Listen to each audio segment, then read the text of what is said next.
Reunion. Hello, y'all. I was selling crack on a private jet up in the hell and back. But no confusion, this a reunion. Hello, y'all. Welcome back. Get murder here. He counting money. He said, "Can man, the hell with rap." I'm only here to shit on niggas and piss on bitches. Welcome, ass. I bought jewelry and bikes, nigga. Black Benzes and white Vigors. Now I'm out here and I'm looking for more chandeliers and light fixtures. Nah. I don't like niggas, what's wrong with me? I'm alright, nigga, but this 44 turn to Michael Jordan. Now look and say, take flight, nigga. Welcome back to It Is What It Is. This episode is sponsored by Underdog. The app is an easy way to make some cash just by making picks on your favorite players. Underdog is available in more than 30 states, including California, Texas, and New York, just to name a few. Every NBA-only entry is profit boosted on Underdog for NBA opening week, so make sure to support the show by hitting the link in the bio and downloading the Underdog app. Use code MACE, CAM, or STAT to get up to $1,000 in bonus cash with your first deposit and a free pick. I'm Treasure Wilson, aka Stat Baby, along with your hosts Mace and Cam, and today we are joined with our analyst Maurice Clarett. Oh, what's good? Killer was good. Hey, shit, how you, man? How you doing? Everything all right? Yeah, man. Mo, what's good, Mo? Man, life is great as usual, man. I was in Tennessee earlier this week. Yeah, you see me, that ain't nothing changed. Life's still great. Yeah, I was in Tennessee earlier this week. Yeah, Nashville's a great city, man. I was down in Nashville and hadn't been to Nashville in about 10 years, but the city has progressed and they treated me well when I was down there. So shout out to Nashville. That's what's up. What's going on in Nashville? I was down there, man. I had a chance. It was a group called City Currents. It's a group of business leaders that invited me down to speak to their organization, about 200 small business owners in the city of Nashville. And while I was there, I was a local high school coach who had some kids that they wanted me to talk to. So volunteered my time to go talk to the high school kids and other underprivileged kids in the area. They had kind of mixed them together in the auditorium. So I had a chance to share my life's journey with them. And then for the business owners, it was cool to, rub elbows and meet different folks in Nashville. But I never knew Nashville was that nice, and had a fun time going through the city and just seeing what it was all about. So shout out to them. That's really good. Oh, sounds good. Everybody's living life, looking great. I even got to go back to Miami and talk back to students in a classroom that I had when I was in school to tell them about my journey. So it's been a cool little day. So yeah. Okay. Well, So let's get into this Thursday night football game. It was a good one. The Vikings lost to the Rams, bringing their record to 5-2. Maurice, I'm going to let you go first. What did you think of the outcome and how the game went? I thought it was a phenomenal game, and I didn't know how it was going to go at first. I think during the first drive, when I seen the Vikings get together and they drove down the way that they did, I was like, man, whoever the offensive coordinator is, he had basically schemed up a great game plan because it looked like they just moved the ball fairly easy down the field. And then when I seen Matthew Stafford get on the field, they basically turned around and did the same thing. And I was like, man, whoever their offensive coordinator is, he's done a great job, obviously, scheming against them. And you just seen high level production out of both quarterbacks. You've seen high level production out of both running backs. I think that was part of the difference maker with both running backs. At some point, they were competing back and forth against each other. And then obviously the Rams have basically pulled away with what they did. But it was a phenomenal game. I don't know how to pronounce the gentleman's name, number 17 from the Rams. But he had a great day along with Justin Jefferson, who was with the Minnesota Vikings. But the Rams played phenomenal. They obviously got the win, but I think that type of game, I think if every game was like that in the NFL, I think fans would enjoy the product and feel like they got their money's worth. But shout out to the Rams for winning. Yeah, I believe like the Rams. I don't think the Rams should have won this, but they did. I really thought Minnesota was gonna bounce back and show everybody that they are really a better team than what they showed in this game. Even though a few players played pretty well, it just doesn't seem like the whole myth of what was going to happen in Minnesota is the truth now.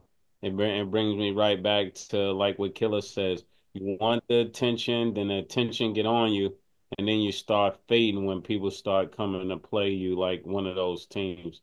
And I just think this is one of those instances where they're showing the NFL that we're not one of those teams. I know it's kind of early. I know there's way more weeks, but championship teams don't lose back to back. Um, I didn't see the game, and I ain't want to act like I seen it. So I'm just going purely off what you guys said. And hold on real quick. Status, am I echoing, or am I just on somebody else's thing? Just making sure. I think you're fine. Okay, It's cool. fine.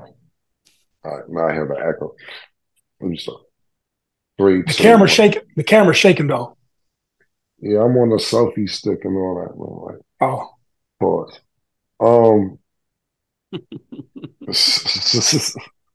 Yeah, I ain't been in my house. My house is a fucking mess in here. I gotta come here like for a week and straighten this shit out. Um, I didn't see the game and I didn't want to act like I seen the game. So I'm going purely off what you guys have told me. And I did pick Minnesota to win this game, but like Mase just said, smoke and mirrors. We'll fuck around and end up one of them situations where Minnesota finished the season 6-12 because they won the first 5 games straight. And we're saying, oh, Sam Darnold, and he might have found a new home, and this Wiz could be this, that, and the third. Let me ask you guys, being that you did see the game, was Cooper Kupp playing, Mo? yes. Oh, Cooper Kupp is back. Yeah. Yes. Oh, all right. Well, I said that when we predicted about the game the day before yesterday. I said, I don't believe in the Rams until Cooper Kupp came back. What kind of game did Cooper Kupp have? He had 5 receptions for 51 yards and a touchdown. Yep. Yeah. Well, but he wasn't the difference maker. The difference maker was the dude with all the hair, whatever. I don't know how to say his name, so I don't even want to butcher it up. But if anybody's seen the game, he was like, how do you say it? DeMarcus? No, his name is it's Nacua. He was a dude. He was yeah, he was phenomenal when I was seeing him play, and I had the volume down. I was watching obviously while I was working out. But when I was seeing him play, he was dynamic. But I'll say this, Cam, in regards to the Vikings. Actually, Justin Jefferson and Sam Darnold actually had a good game. Like he had a okay. great game. They was producing. They were for the most part for the first half. They were going back and forth between each other, and it looked like that. Like sort of like what May said, it looked like that they could, at the tipping point, eventually win the game. But they just couldn't pull it together in the third quarter, and ultimately in the fourth quarter. The Rams held on, but from an offensive standpoint, they look like a legitimate team. I will say that. Like if you see how they schemed them, the amount of how easy it was to move the football, I was like, yo, these dudes is like a solid team. And just the second half, it fell apart. No, Mo, Yeah, how are they a formidable team if they fall apart in the third and fourth quarter? Those are the quarters No, the most. yes. So he when he was talking about, I thought he was saying like they wasn't legit as an offensive structure, right? So you have to figure the other team is basically defending them. They've schemed them. They got a game plan, and so I just always go off to this like players make plays, coaches put players in the positions to make plays, right? And so I felt like that the Rams had made better adjustments to stop them in the second half because if you look at the first half, both teams were moving the ball fairly easy. And when you have wide open plays or when you have players gashing for 10, 15, 12 yards rushing, or you have receivers that are wide open like they were in the first half, that's showing you that the offensive coordinators on both teams scheme both defenses. So I looked at this more as a coaching failure than a production failure. That's just my opinion on it. Okay, so let me ask, because I'm not arguing with you, but when you just said that coaches put players in positions to do what again? So What did you players say? make plays, coaches put players in positions to make plays. All right, so if they come back in the third quarter and the players are not playing, what's happening here? Is it the coach not putting them in because the right players were in the game? They just weren't making plays. No, so what I'm saying is that the Rams have schemed up a defense to stop all of the wide open plays. So if you go back to the first half, there was a tremendous amount of like wide holes for the running backs, right? So you getting 10 yards a clip, 7 yards a clip, 8 yards a clip, right? You had that piece. Then when you had guys who were open with their routes, anytime you see a wide receiver sitting open in the middle of a field, that means that the offensive coordinator has schemed the defense and he's made adjustments, or he's just schemed you to play his players in the right position. He's like, okay, we're going to take advantage of that real quick. So I felt like in the second half, like once they come to the sideline, once they go to the locker room, they sit down and say, okay, when they come back out in this set, this is how we can defend it. I felt like there were just more halftime adjustments based upon the lack of play on both defenses for the first half. And then the Rams obviously held it together longer. But when Cam was talking earlier, and he was saying that, like he was making mention that about Sam Darnold and the Vikings basically not being a team. I don't want to say he didn't say that they were a team, but I'm just saying that they were playing good, and it looked like they were a productive team in the first half. But I felt like that this was more of a coaching blunder than it was the Vikings are not a good team blunder. That's what I was saying. Okay. I get what you're saying. To Mace's point is, you could be winning a boxing match 11 rounds, and if somebody knocks you out in the 12th round, you lose. Lost. If you win it all up to the championship round, and then you we could agree to that. Yeah. So, and then you sit there and Mo, you saying that it's up to the coaches to dial up, and it's up to the players to make the schemes. Yeah. The coaches and recruits and GM got the players that they wanted to follow protocol as far as the schemes are being concerned. So if they're not executing, they're the players that they knew that they had already. It wasn't a surprise. It wasn't like they were in the field or basketball like, yo, I got you. We gonna run a full. They know what they got. They practiced all week, or they had a short week, but then they practiced for these niggas. I practiced for them. They just didn't get it done. All right. I think that's what Mase was kind of referring to, if I'm not wrong. Yeah, you're 100%. It's not like you said. It's not like they just pick these niggas up. You just going to battle with these niggas. They ain't get it done though. I get what you said. They ain't get it done. But I blame the coaches. But I get what you said too, Mo. Like what you're saying is, because I didn't see the game, you're saying don't think that Minnesota didn't look decent. That's Correct. What you're basically saying. Correct. Okay, I got that. Yeah. I also just want to add real quick to Nakua's impact. So basically, like he holds the record for the most receiving yards with 1,486 yards in 2023 for a rookie. And obviously he just came back from his return after missing 5 games. So like we knew when him and Cooper Kupp both were able to come back on the field, it was going to make a huge difference. So I'm happy that he finally was able to have his shine, because we've been waiting to see how he would play. And then also back in 2023, he came in second for Offensive Rookie of the Year after CJ Stroud. There is a big kind of debate there, but when the votes wow. We knew how well CJ Stroud played, but he was that second place person. So definitely want to highlight him because he is a great player. Glad that he's back. And I think that the Rams will start seeing more action now that they have their 2, wide receivers back from injuries. So we'll see how that goes for them. Got to add that in. Okay.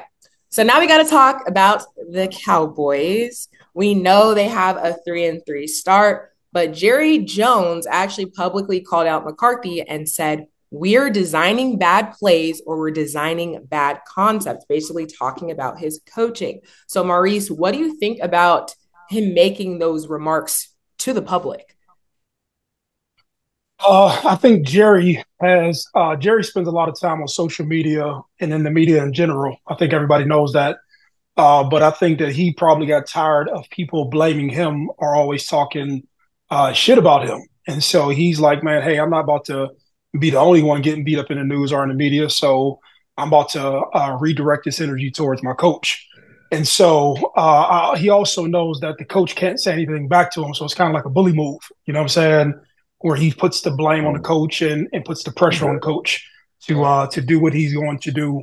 And so I wouldn't have done it, to call him out publicly, because it just serves as another distraction. Now that you're winning, he could have took dude to the side and basically had that conversation with him. But Once you're losing, you don't want to bring these different variables in the mix. That's just my opinion. When things are going bad, to add another variable that a person has to manage, I just don't think it's good leadership out of Jerry. But it's pretty consistent with people talking about his leadership. But sometimes just because you have the most money or just because you have the position doesn't mean that you're the appropriate leader to lead the people on the mission. So that's just my thoughts on it. I like that, Mo. You taking a shot at Jerry Jones. I wish Yeah. we could hear you say. I wish Michael Irvin was here to talk about it. I mean, there's several things to share right here. When you think about the Cowboys, right? I mean, they're not playing that horrible according to you, Mo, because you said that Minnesota was a decent team. So I'm just hanging on your words. When you say decent, 3-3 is decent. I mean, they are 500. They're not under 500. They're 3-3. Is that decent, Mo? I just want to know before I go into what I really want to say. Is that decent? 500. Is that decent? It's decent. All right. So in the field of decency, they're playing decent. He's calling the coach out. This is typical Jerry Jones. He's the nigga with the most money. He's like, what I say, go. If I feel like saying something bad, I say something bad. If I want to support the niggers this week, I support niggas. You know what I'm saying? If it's a come on my nigga week, it's a come on my nigga week. Jerry Jones said, pretty much, I do what I want. I'm popping. That's basically what he's telling you. And when he make this statement about the coach, you're 100% right. He knows the coach can't respond. But another thing to think about when you think about this Cowboy team, they haven't won in forever. They're probably they're worse than the Pittsburgh Steelers. I know we got a stat here. All of these ceremonial victories, all of these things that people want to say. We've been winning without winning the chip, without winning the conference. It's just enough is enough, man. I've been watching football all of three seasons. Enough is enough. I'm tired of it, Cam. I'm over it. I'm really just over it. All these sentimental victories with no championships and no banners. I don't get it. I'm used to winning the whole thing. Titletown, we don't understand it. Maybe Stat can help me out after Cam you goes. But how are niggas victors if they don't win it? I'm lost. Well, the thing about it is Jerry Jones has won before, and to Mo's credit, and not disagreeing with you, Mace, I totally agree with you. I'm just saying, I'm just trying to different sides of the situation. I agree with Mo when Mo says Jerry is tired. Niggas ain't gonna keep putting everything on me. Niggas asking for my money. I'm paying niggas.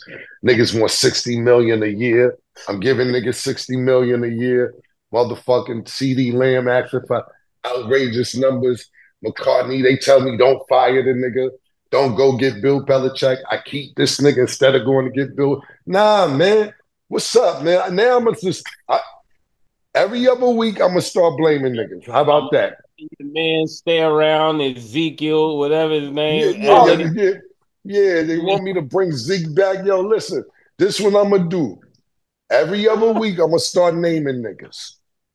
We gonna start with McCarthy. We'll start with him, and then we'll move on to the next nigga I paid if niggas don't start producing. I'm tired of paying niggas. So, is it good leadership? Probably not. But when is enough of paying people and not getting nothing done? When does the buck stop? It's been 30 years. I know how much you look. I would like to know, and I know we probably can't even get that stat right now because it'd probably take too long to even Google a fact check. We might could get it to next week or whatever. How much money since the last time Jerry Jones won a championship did he dish out the players? I would love to know that amount. It might be over $1 billion. It got to be over. It has to be. Wait, Yeah. might be 2 billion, might be 3 billion. 30 years. Listen, yo, murder me. I think one person, Dak Prescott. What did he just sign? 4 or 5 year deal. 60 million a year. Four, if it's even four, let's just say it's 5 years or 4 years. Let's do 4 years. Billion right there. That's a $250 million on one nigga right there, and we not getting none done. Yo, I'm tired, bro. I'm naming names, and I'm like, And we 3-3. Niggas is talking about decency, but they want elite money. You know what I'm saying? That's exactly what I'm talking about. Oh, we playing decent. No, nigga, there's elite money went out. Elite money is going out. This is for niggas who are them niggas. This is You not know, just but yeah, that's why I'm trying to keep it. That's why I'm trying to keep. And you're right, murder. I'm just trying to keep the topic in context. When the question just basically is, how do you feel about Jerry Jones calling out Mike McCarthy? If I'm not mistaken, yeah, and correct. it's I think it's warranted. I mean, you yeah, got that's what we're talking about. yeah, Yeah. after week 6. I mean, you just got to remember a week ago they were down 47-9. So this is that conversation a woman has with a nigga before she leave him. When she we gotta talk. Yeah. Yeah, so I'm not But murder, not to cut you off and not cut you off either, Mo. This ain't yo Mace. This Yeah, ain't even the conversation that niggas have, or pardon me, females have with the nigga before they leave. This is when they post it on Instagram and be like, I'm tired of people. And then, if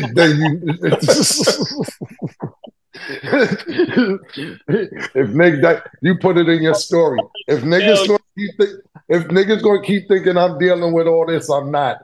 That's what they start typing in. So it goes, so it's public. Okay. exactly. And then Yeah. I want to get you guys' opinion on basically McCarthy's response because he was asked about it. He said, I talk to Jerry all the time. We have time to go through self scout. So I didn't see the comments specifically. I don't think we've had bad concepts and bad plays. I'll go back in check. So if you guys were in McCarthy's position, how would you have reacted the same way? Or would you have had a little bit of different thoughts? Maurice, what do you think? no, I mean, there's nothing he can do. I think his manhood forced him to say something politically correct, just to respond and say, "Hey, man, I heard what you said," but there's no appropriate response, or there's no response that he can say that's going to reflect his true feelings. And so, I just back to what Mace was saying earlier. The conversation is warranted when you're not getting production out of people. I just think going out publicly, when you start addressing people publicly, I think that that's out of line. That's when I say that that's bad leadership. And so even with McCarthy saying that, like, just think about what he said. He said, look, I talk to him all the time. Like, basically, like, nigga, you could have said this shit to me when we fucking was speaking. Like, you ain't got to go out here and say this shit. But he get mad because he get impressed about Derrick Henry. So when you look at Derrick Henry's production over in Baltimore, they come back in action. They say, hey, man, the nigga said he wanted to be a cowboy and your goofy ass didn't get it done. And so he has to deal with that, and that nigga ain't trying to get up there at 80 years old or however he is. He ain't trying to get on that podium and deal with that shit. And then niggas is losing. Like, he's not trying to hear all that. And he's shelling out more money to niggas. And so you have to remember him and Nick Saban like the same type of niggas, old niggas who ain't used to giving niggas money. And so they be having this mentality. And Nick left the game of college because of this, but it's the same mentality from the old white man who has to give more to these young niggas in some capacity. And I don't want to make it about that, but it's about that in some capacity that is like an underpinning of their frustration. So, take it how you want to, Jerry Jones or Jerry Jones fans, but that's just my thoughts on the situation. Okay, Mo, I like that. You walking with your chest out today. I like that. Got some air under his wings. He ready to that, bro. You know, I'm, when, Hey, it is what it is. yeah, when I think about the whole thing with Jerry Jones, I feel like people are public figures, right? But they never want to deal with things publicly. I think we need more stuff handled publicly. I think things get handled too much privately. I think when you put it out publicly, people got to really get on it. pause. You know, when you talking to a nigga privately all the time, yeah, I'm gonna do it. Yeah, I'm gonna do it. When it's out there, the people begin to put the pressure on them to do something. So I'm not for people like blurting out everybody's business, but I'm saying I'm also for when things have to be handled publicly because you're a public figure. And I think this generation is way too sensitive when it comes to the publicity because when it's time to get good publicity, they want everything public. When it's I hear time to you. correct it, they want it privately. It doesn't work like that. This is what I keep saying. This is that scale of judgment and justice that people have no clue about, or they choose to not regard it. But they both hang. In order for it to be a scale, they got to both be present. One side of the scale is not public, and the other side of the scale is private. Is either the scale is public or the scale is private. So if you want public admiration, then you got to be able to take public scrutiny. That's all I'm saying. That's fair. I think that what else the fuck was Mike McCarthy supposed to say? What can you say when your boss is talking about you? So you saying like, how does he feel about what Jerry said? He said the right thing I to think not make himself look stupid. Yeah. What'd you say? I think he should have checked Jerry. Yeah, all right. That's how niggas Let me, get fired. yeah, let me tell you something about Jerry Jones, right? Let me, and I'm not disagreeing with you, Mace, but I wouldn't have did it either if I'm Mike. Go ahead and listen to Cam and Palmy. Go ahead and listen to Mason Cam all you want. Play games. Let me tell you something. I'm just give people some context about Jerry Jones and the power that he has in Arkansas and Dallas. I'm not going to say Houston, but the state of Texas. Jerry Jones had a practice facility, before season starts. And it was a wild storm in Dallas. And, it's them big ass tents and the poles and everything else. And the storm blew the poles over, pause on everything I'm talking about, blew the poles over, the tent down, and it actually paralyzed. The pole fell on one of the workers that worked there and paralyzed this worker. He's in a wheelchair for the rest of his life. He would not sue Jerry Jones. He said, no, it wasn't Jerry's fault, Jerry's a good man. I know they. So people ask him, but what about the Cowboys? They didn't put the facility together as good as it should be put together, et cetera, et cetera. So, no, we're not going to do that because I believe Jerry and the rest of the team did things as good as they can. When I heard him talking, I took that into translation as, nigga, I got you. Don't try to go to court. The judges, the lawyers, the jury, the town, the state is with me. It won't work out. I got you. I got your family, but don't play that court shit, nigga. This man paralyzed from the waist down. He can't walk no more, ever. Nigga didn't even think about going to court. Jerry told nigga, you're not going to win. All right? I got you. And I believe Jerry will take care of him. I believe that to be a fact. I'm not saying he's not a good person and wouldn't do that. But another nigga might be like, nah, bro, I need $2 billion. I can't do nothing. So with that being said, I'm just giving you a context of the type of power that he has where he's at. This nigga just a coach. Now, previously, probably 10 years ago, maybe a little longer, Jerry was firing niggas every other year. Niggas wasn't lasting a year or 2 years as coaches. And I think that people were telling Jerry, look, you're not going to build any camaraderie. We're not going to build any chemistry. You keep firing coaches. So Jerry started chilling on firing niggas.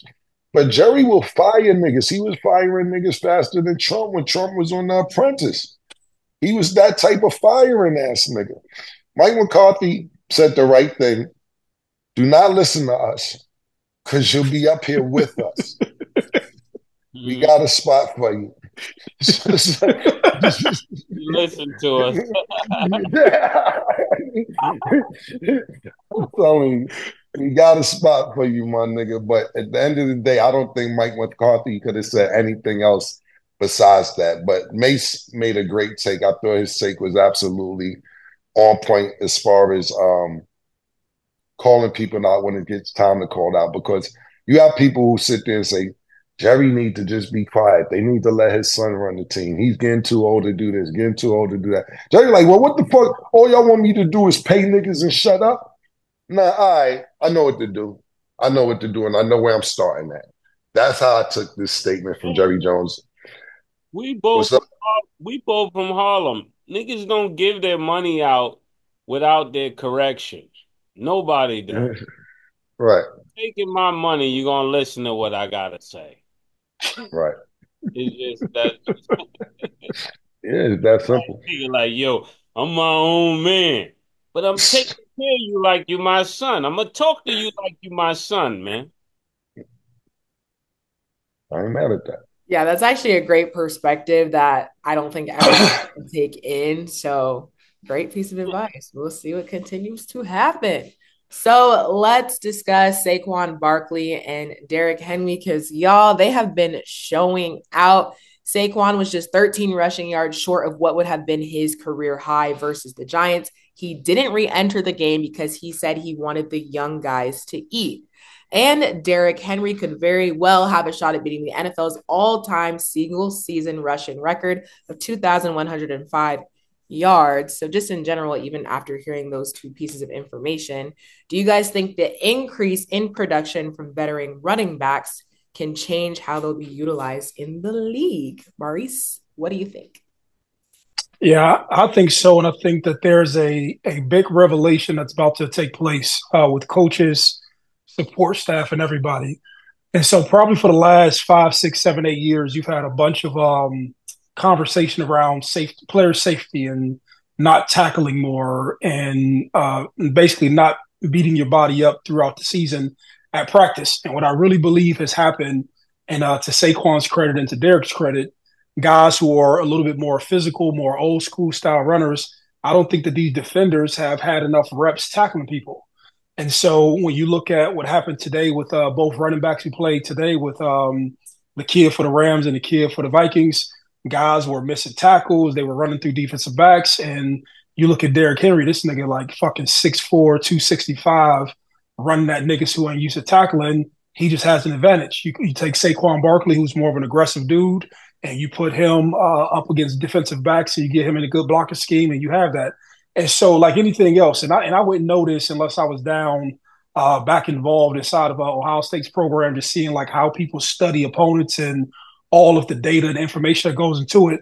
But I guarantee you, somewhere somebody's saying to themselves, like, shit, like guys don't tackle as much as they used to. So us learning and depending on the run more than we used to is going to serve us well. And that's going to allow us to have more production out of receivers when for the past, I don't know, 5 or 6, 7 years, it's basically been a quarterback-focused league. And I don't know if this is just a normal cycle or a normal chain of events or how things go, but that's my opinion on it.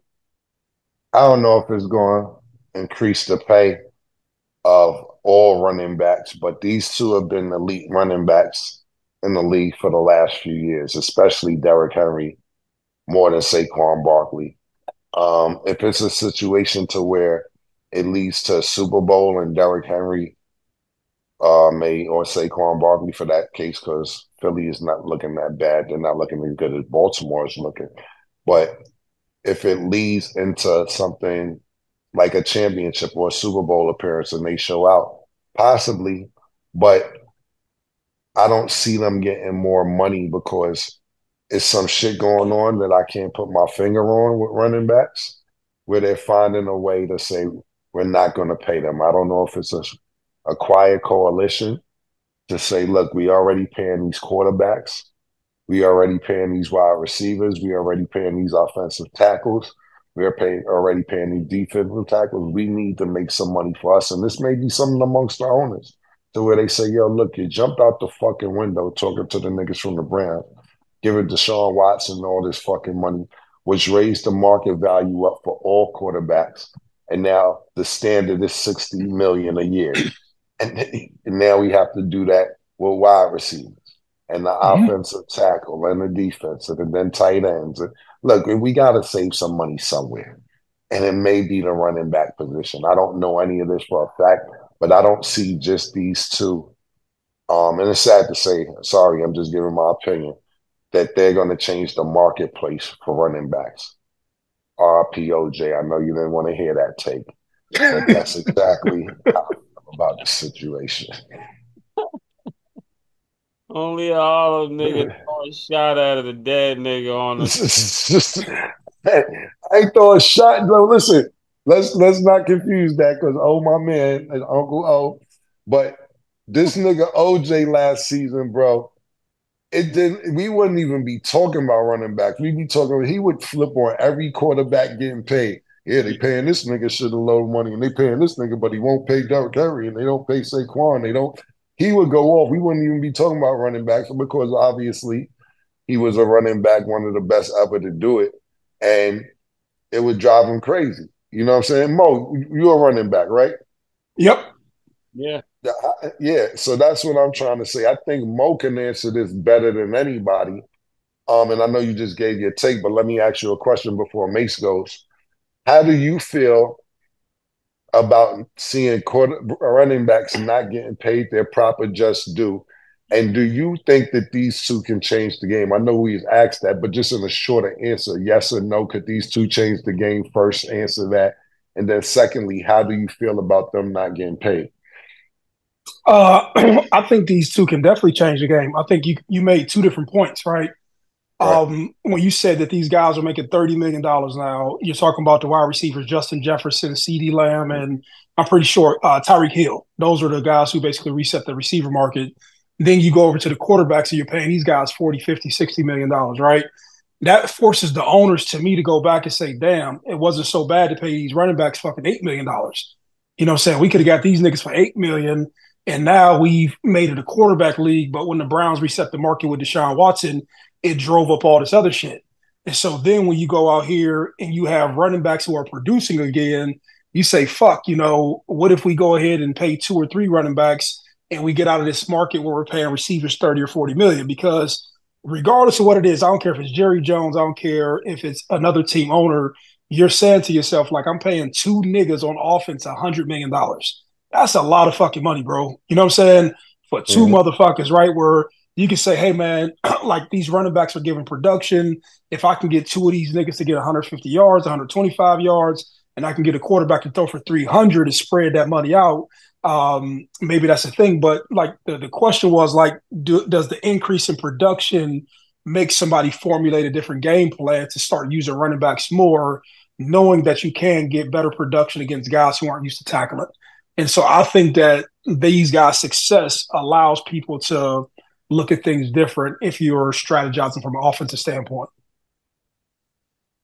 Yeah, I really like that take. I want to add something different though. I really believe we're in a football evolution. I want us to think back to when we saw basketball and we understand how basketball was played in the 90s and how and around 2006 or 7 basketball started changing. You started seeing more big men stepping out, shooting 3 pointers, all of that, and the league changed. And then we're introduced later, a couple years, 4 years later, to a guy named Stephen Curry that's now shooting from half court, and the game just evolved in that way. I think we're in a football evolution. It's happened in tennis, it happened in golf, it happened in every other sport besides football. Football is the last American sport that we're looking at that is in the process of an evolution. What I think we're gonna see is a lot of running backs getting transitioned into wide receivers because that's where their money is gonna be. You're gonna see running backs on the outs run, hitting routes because when they catch the ball, they can even go further. It's almost like it evolutionizes the whole game. We saw that with Tyreek Hill in some Debo system. Samuel. Yeah, we saw that with them on another team. If the coach wanted to, he very well could have made Tyreek Hill a running back. But Correct. put him at that other position, and the trainers and different people start training him in a different way, it made him something the league has never seen before. Because if you look at him in stature and build, a lot of people could say that pause, he's a running back.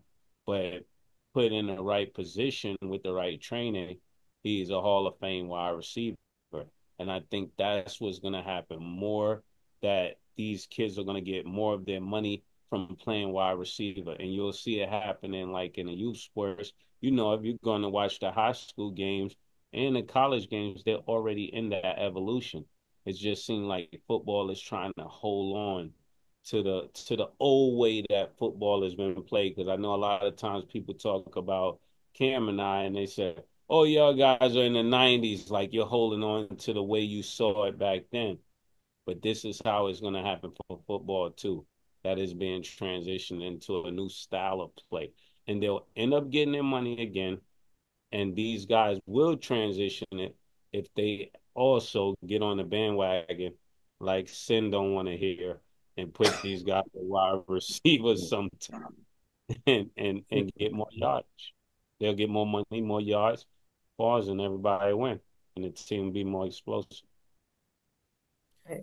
Definitely a lot of food for thought. In the comments down below, let us know what you guys think about this football evolution that we're seeing. We're going to go to break. When we return, we will discuss a specific change JJ Redick wants to see in the league. Don't go anywhere. She called this thing about toxic. 4 years and counting. Got you feeling like an option. Maybe I'm my own problem, babe. She tired of hearing I don't know. My stubborn in me won't fall. Dealing with this thing called trust.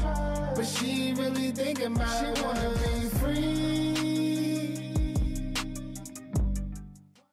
Welcome back. Now let's get into our underdog picks of the day. On Sunday, the Bengals will play the Eagles. Underdog has Joe Burrow at 261.5 passing yards. Do you have him higher or lower, Mase? 261. Mm-hmm. Who they're playing again? The Eagles. Lower. Okay. Cam? I should have went higher. You could change your answer. It's not too late.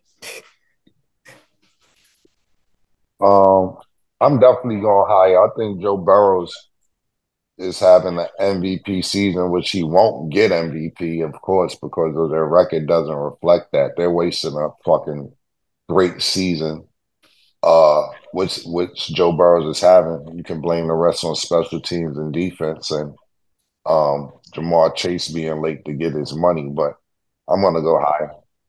Yeah, I'm gonna go higher too. I'm switching mine to Here's higher. your answer. Okay. Jamar Chase is at 75.5 receiving yards. Do you have him higher or lower, Cam? Higher. Higher. Okay. And then Jalen Hurts is at 215.5 passing yards. Do you have him higher or lower, Mase? Going higher than 215. I think you'll have right above that. 217, 220. I'm gonna go higher. I'm very upset with Cincinnati's defense this year. Okay. Higher for Jalen Hurts.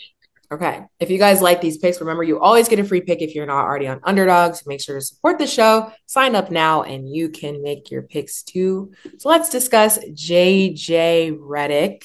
He expressed he wants the league to play with worn-in basketballs. He said, "I'm not sure why we're playing in real games with brand new basketballs. It's a different feel and touch than a worn-in basketball. I'm going to send in a request for the league tomorrow that we can play with worn-in basketball." So just after hearing that quote from him, do you guys think that this would be a good change? And how do you feel about JJ Redick putting in these requests? Maurice. Yeah. I would have thought, that the league had already done this. I know in football it's very normal for the guys to basically break into footballs by throwing them like essentially just whatever protective layer is on the initial thing of leather.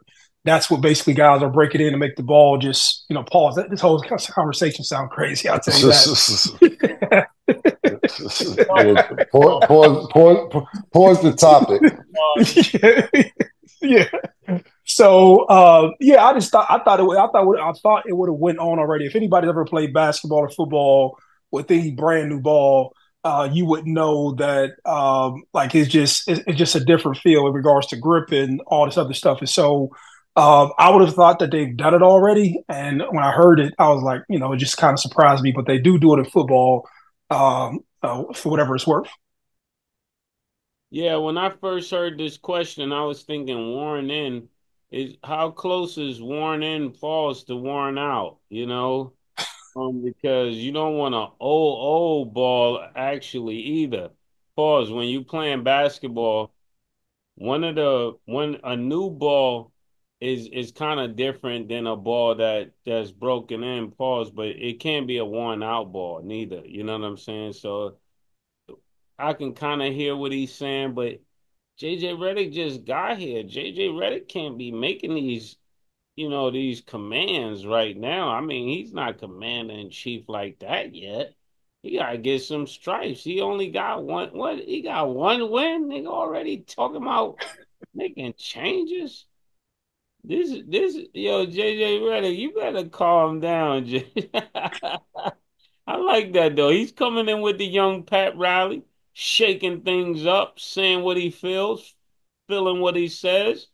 We'll see how far it goes, but I like it. I like this for JJ Redick. He already think he's smarter than everybody. When you meet somebody like that, you think he's smarter than everybody. You know, he's part of Title Town. I think he is. We might accept him. I could look over his application and see if we're gonna let him in. Pause. I don't know if we really want that kind of energy in our.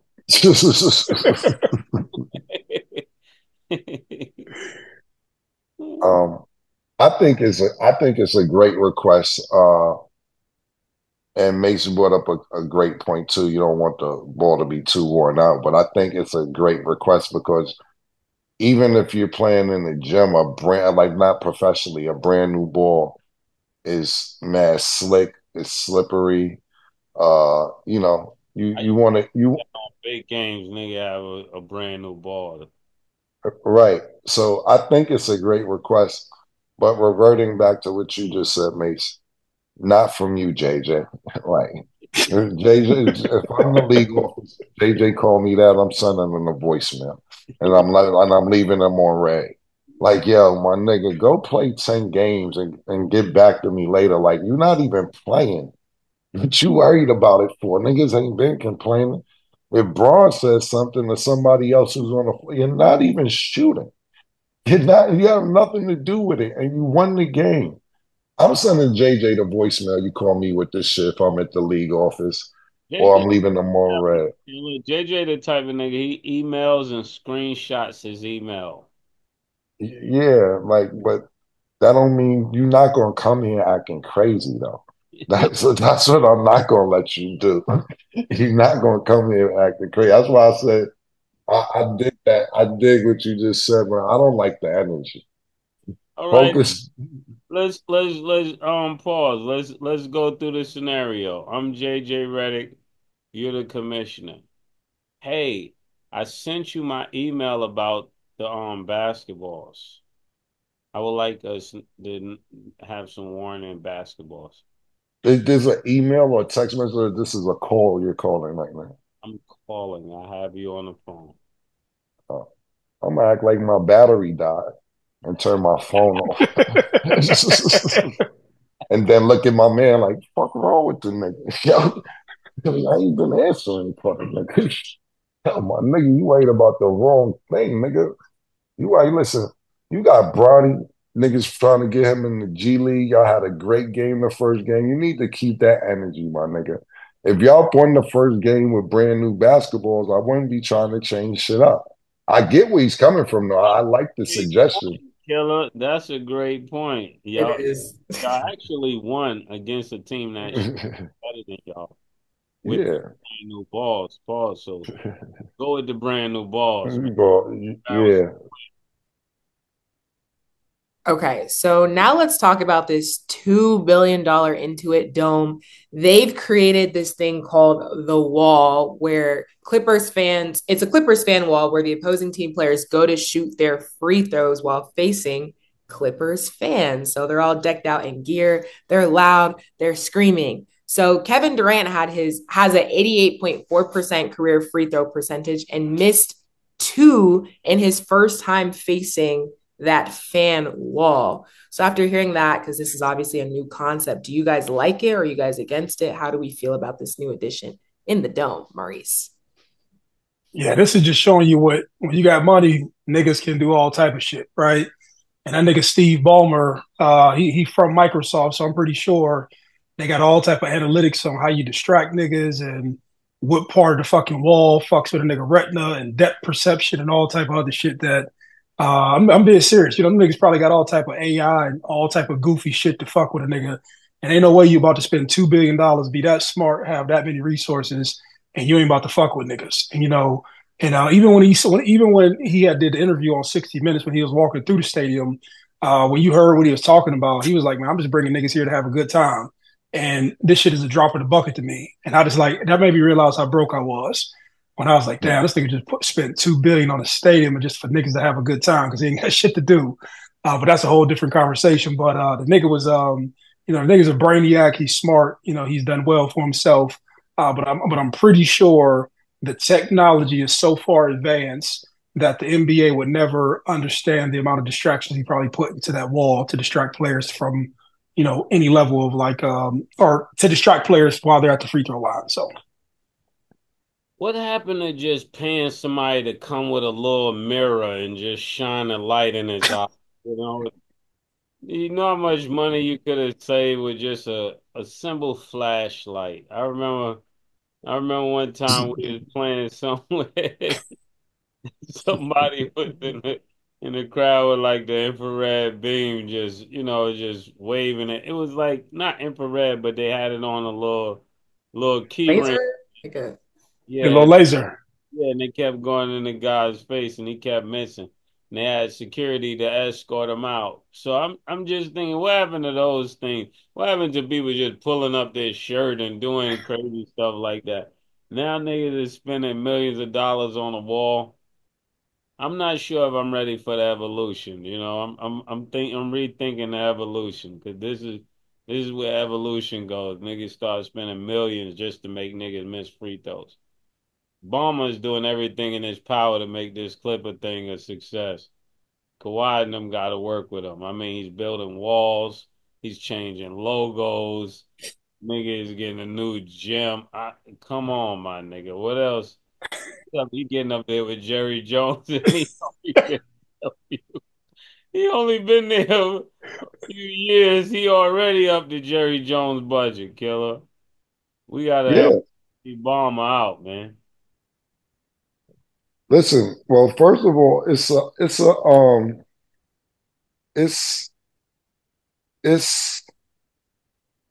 part of that stadium when I was looking at the special when they was building the stadium. That whatever section of the stadium, they have this sectioned off, I believe, in upper levels. They have something they're gonna do, which with whoever has the loudest section, it's a machine that comes over to that section and dumps shirts and gifts and all type of shit on there to make it loud. So you're like, he wants it noisy, he wants it exciting. He's doing everything that he could possibly do. Now, Murder, when you sit there and say he's getting into the Jerry Jones situation, Jerry Jones is worth 15 billion. Steve Ballmer's worth 124 billion. Two billion is if that's what we got to do. So we know. Yeah. I know we're more. With the niggas, man. Yeah. So you got my fault. I'm sorry. What'd you say? I say, yeah, Steve Ballmer said, don't put my name with them Lord niggas, man. Yeah. That's what he's telling you after you mentioned the niggas. Like, yo. Steve is like, yo, why is everybody going so crazy about the Jerry Jones nigga? He only got, I'm blowing in here. yeah, he only got 15 billion. Like, what is niggas talking about? Yo, spend 2 billion on shit. And I agree with Mo. I agree. I think what Mo just said was spot on. That he has a team of niggas doing analytics and eye tests and what Mo just said, retina test, brain test. What's going to make us have the best advantage we can have to win? And I believe that. We have to think about this. And we talked about it yesterday with no Kawhi. It took overtime for the Suns to actually beat the Clippers. So, or a day before yesterday, pardon me. So he might be saying, now, if Kawhi was here, we would have won that by 11. You understand what I'm saying? Got his map down to a science. Yeah, exactly. Pause. We got rid of Paul George. So in 2027 is our year. Yeah, exactly. That So calculated. right. So I don't. When the nigga said it's a drop in the bucket, it's a drop in the bucket. He got 124 billion. And look, we got to think about this when we put this into perspective because we're just having a conversation about it. But if we sit here and think about this, how many niggas I'm talking about black people be back? Yo, I'm a billionaire. Just with 1 billion. Yo, I'm a billionaire. Yo, billionaire. Yo, Oprah's a billionaire. Oprah got 2 billion. You know what I'm saying? You know, Kanye was running around to Adidas. He had 1.7 billion. Jay-Z has 2 billion. 124 billion, nigga. That's 999,999,999 $999, 124 times. And just food for thought. They don't count black people billions. It's right up. Discrepancy. Yeah. I concur. See, listen, what happens when you know how we get they say, yo, put my name, write this on my name. Nigga, like, word, how much you gonna give me? Nigga, just write it on there, nigga. Tell me. I think yeah. Because let's think about this how black people be wrong and then had one thing go wrong and the nigga got 100 million if that. No, I totally agree with you because listen, we was going around, not we or people, Kanye was going around. I got 1.7 billion. I'm the richest black nigga in America. Yada yada yada yada yada. Nigga lost one deal, and the nigga had 380 million. Like, where's the other 1.7, 1.4 billion dollars going? Because they was counting the future. That's what they were doing. Yeah, they talking about, yo, now you know you got stock in this, so that equates to $1 billion. Nigga, like, oh, word? So I do got $1 billion, huh? Jackson he was going with. Exactly. So I'm just telling you how us as a culture like to, you know, what's the word I'm looking for?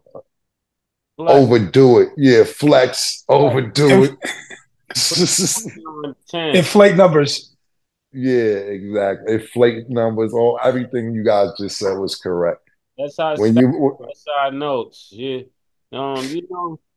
He's about to be the season's highest rusher. You know, just always making up something to make somebody look better than they are. I like it though. You know what I'm saying? It's optimistic. But see, that's what I'm saying. Also, murder. We have to think about it that when it comes to this, Steve Ballmer, when you got shit like that, it probably pisses you off, right? Like when I say pisses you off, like, oh, fuck the Lakers. Niggas is top, nigga. Nigga ain't got no bread over there, nigga. Like, you got to think about this. And shout out to Trista, who worked with us last season. We're probably gonna have her back in before the NBA season is over as an analyst.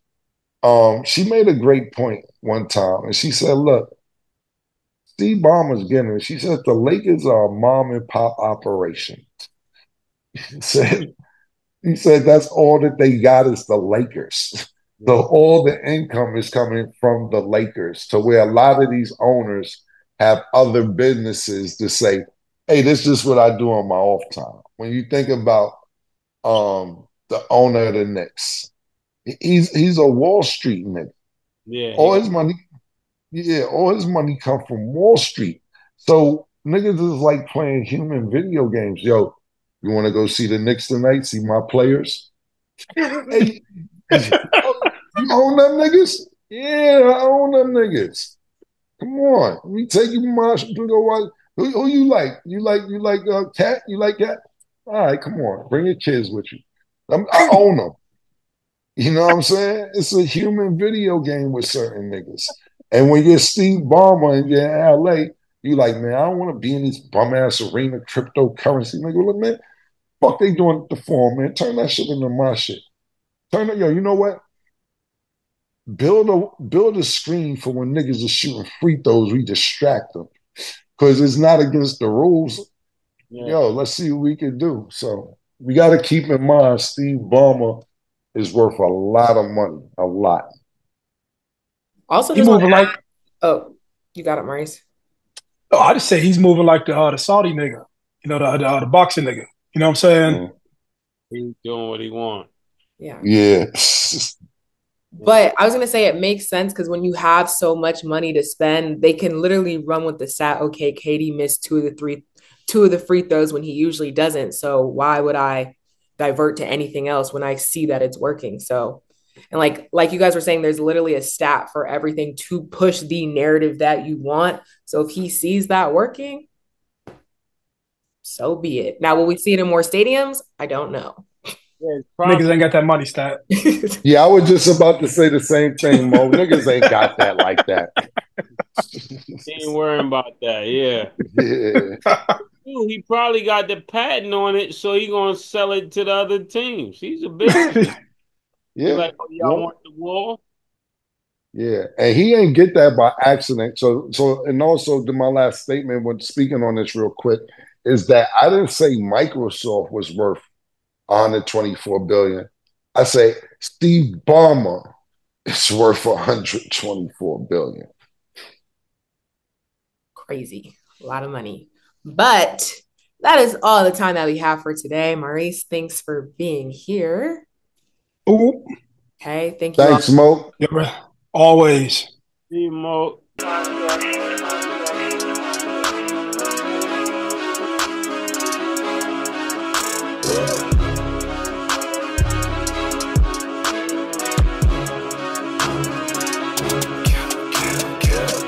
What you want, nigga? Everything, nigga, super size. Two Big Macs, like when they doing them 2 for $5.